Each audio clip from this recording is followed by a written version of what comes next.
Hello, welcome to the War in the Pacific, where it is the 20th of February, 1942, in the Encircled versus Wirraway play-by-mail campaign.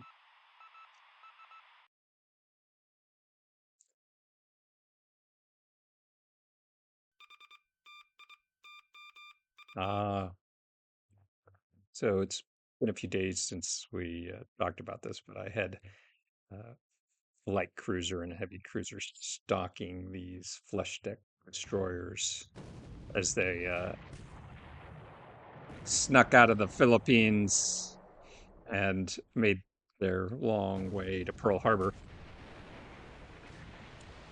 Looks like uh, we did catch up. We did catch up to them. Now, uh, we won't get them all, that's for sure. But crippling or sinking a couple is good.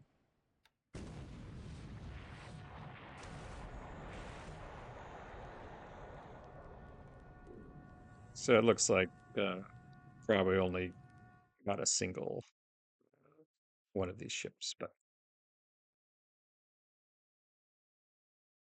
that's still a decent outcome.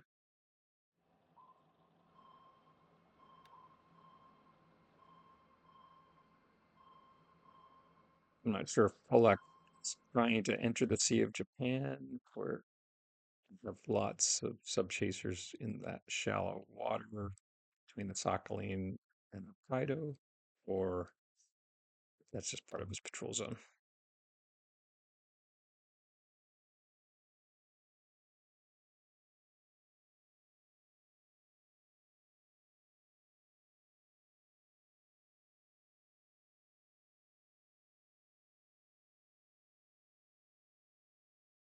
Let's see what happens as daylight comes.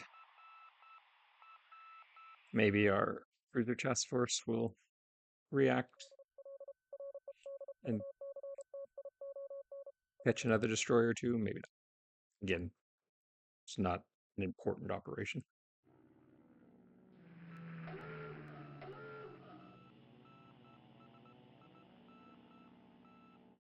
Hates giving away a position of our carriers, perhaps, depending on how good his reporting is from his submarines.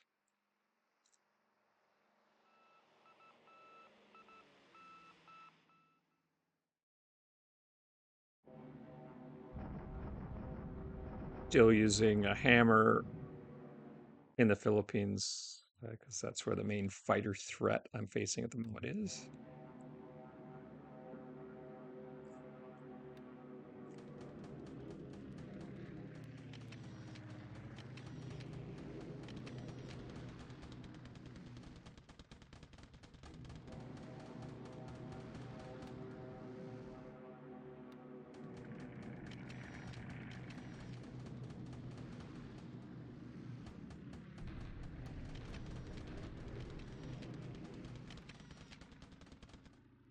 Chinese fighters tapping again.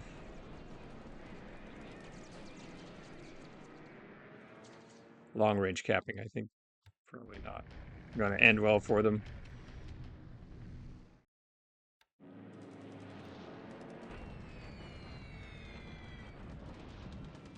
So we're still trying to beat up these core, anticipating they will attempt to counterattack.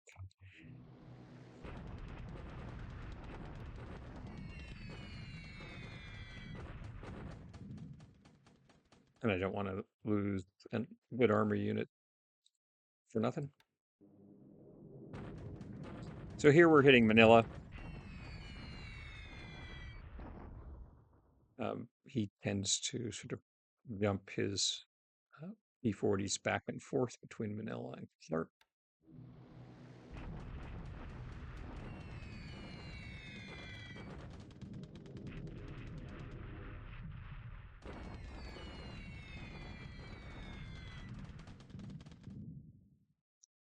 Switched our focus to disrupting the units that are defending Palembang.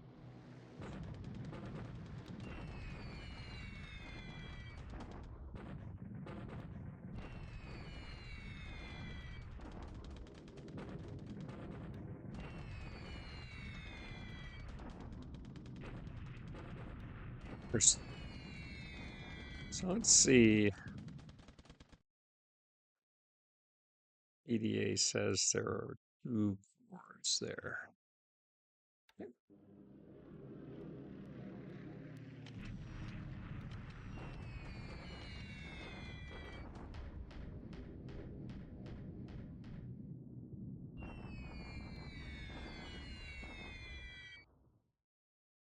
Trying to slow up my maneuvering in the south of China there.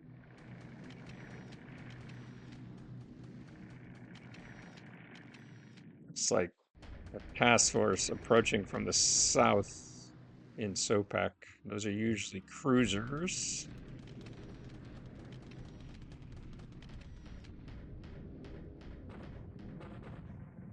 Sweeps come in late. Not that I was really expecting anything, but he could have theoretically uh, kept the base force at the adjacent unit long range capped.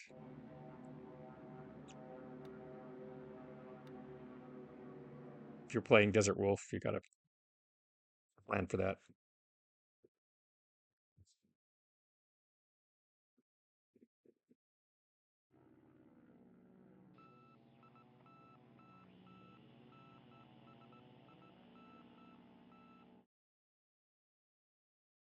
These float planes continue to pick up my chipping at Ambon. I think those float planes are in Balikpapan, but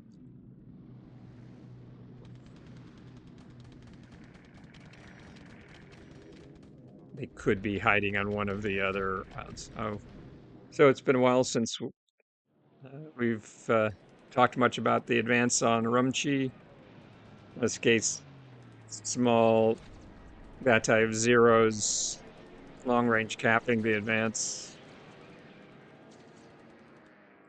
I use this as a way to get experience for some of my pilots just coming out of their training.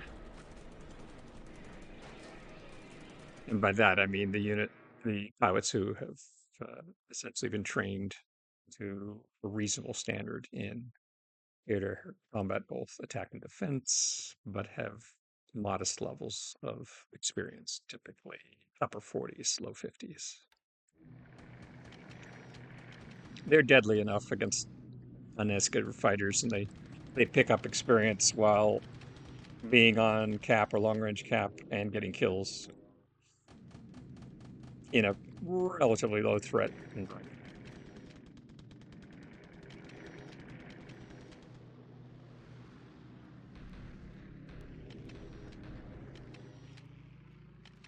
Poor Chinese bomber pilots keep coming.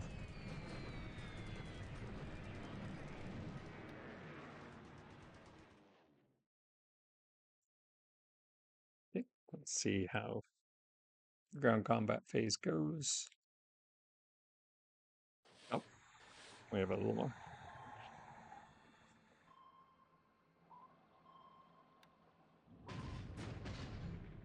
So Finvac gets picked up by a ASW screen, which is unable to damage them, not surprisingly. Okay. Tank regiment, 3 tank regiments clear the retreat path for their kinsmen.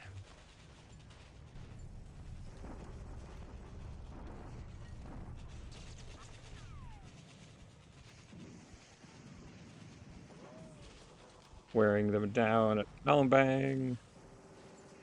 Don't get a particularly good roll here. Says I'm low on supply. Interesting. But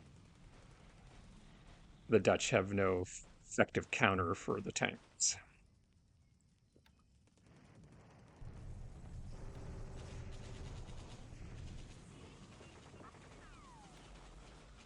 Trapped Philippine infantry unit is destroyed. opening up our advance. Ah, he tries to attack this time.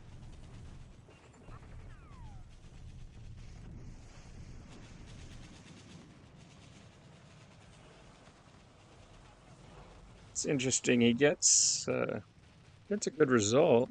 I mean, in terms of 2-1, but suffers 10% ish losses. Isn't able to damage a single tank, according to the report.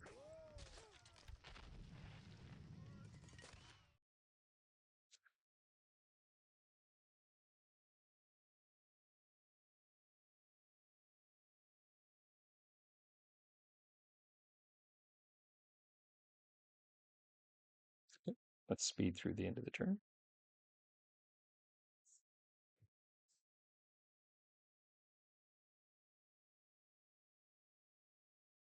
Garrison units start arriving, which is good. I'll immediately ship them to India, where I have significant garrison requirements. Let's just check and see what happened today. It says 11 air-to-air losses.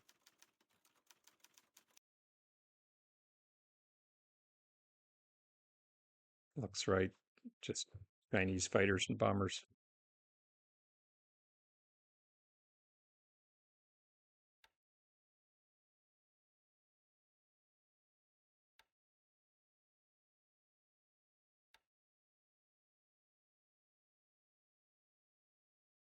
Interesting, though.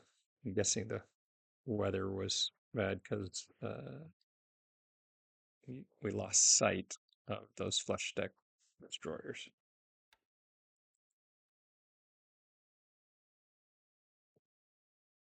It's good. The 8th tank in the Philippines has started offloading. Good timing there. We'll advance on Lucena and then Batangas while we continue our push on Manila and our pinning action at Clark.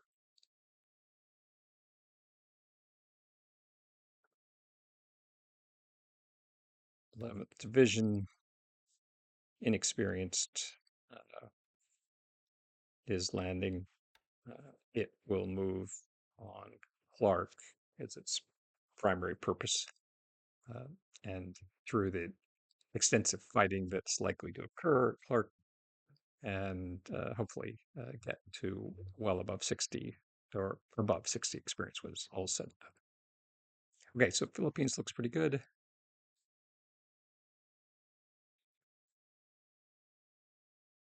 He used some Chinese fighters to knock the 6th Division out of move mode. 40th Division has arrived to continue to move. The other divisions are moving along. So no real issue here. As I said, we're bypassing this ×3 terrain, going to push here, and then take Luchao, and then Nanning, and attack Guilin from the southeast. And we'll also simultaneously open this supply route, though, because if you're familiar with how supply flow, know that that's not absolutely necessary. Okay, so 11th tank survives the Chinese counterattack. Now it can retreat if needed, so we will withdraw it from Tianshu. The reason for that is it doesn't meet the threshold for having an established bridgehead, so I would have to shock attack into the hex anyway. No real reason to do that. No reason to fight through 3 hexes this way as opposed to just 1. And we continue our slow move on Urumqi. No real, it's not key to any campaign we're doing. Let's check on our pilots. Yeah, getting some getting some experience here. They still need to be trained in defense.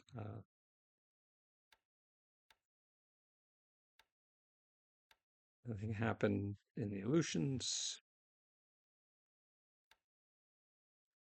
All the way back to the west. Just about finished our second unloading operation here. Second division is nearly completely ashore.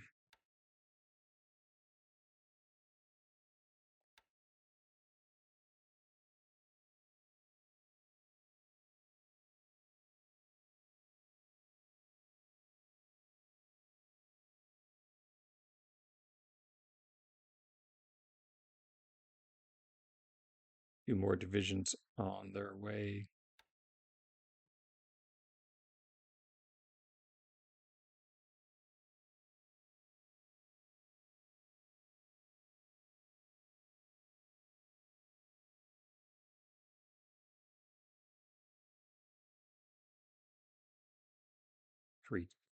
Two tank regiments and another division on the way. So pretty quickly we'll have 7 divisions or more in India. Again, we'll see what his response is.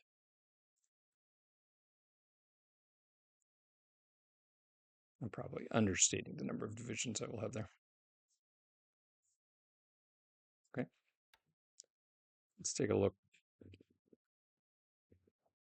So it says destroyers. And obviously he will bombard here somewhere. Let's see.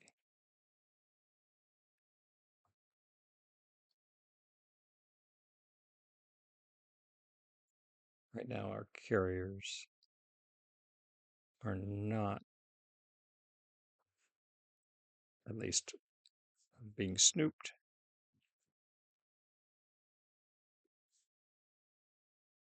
Yeah, submarines operating in the Solomons. Not really a surprise. See anything else?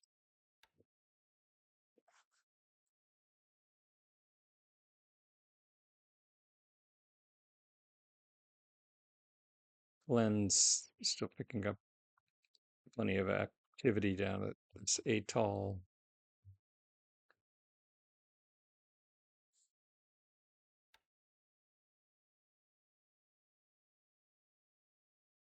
That looks like about it.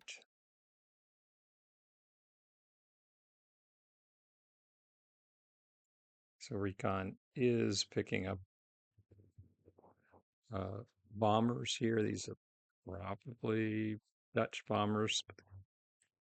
Could be Hudson's, Australian Hudson's. And it looks like he's jumped. His P-40's probably uh, hiding out at Tarakan. And then they'll jump back in. Nope. Almost all the fighters are reserved. So you can see those are all P-40s, Bs, and Es. Um, so you still got a pretty big fighter footprint operating off out of Manila and Clark. As I said, they tend to bounce back and forth. So we'll continue to use the hammer there because there isn't a desperate need for either Taininku or the 24th Sentai to be elsewhere at the moment. So we'll keep on fighting those P-40s. And looks like we're getting near the end at Palembang. Obviously, he doesn't have a lot of combat power because he hasn't flipped Sabolga.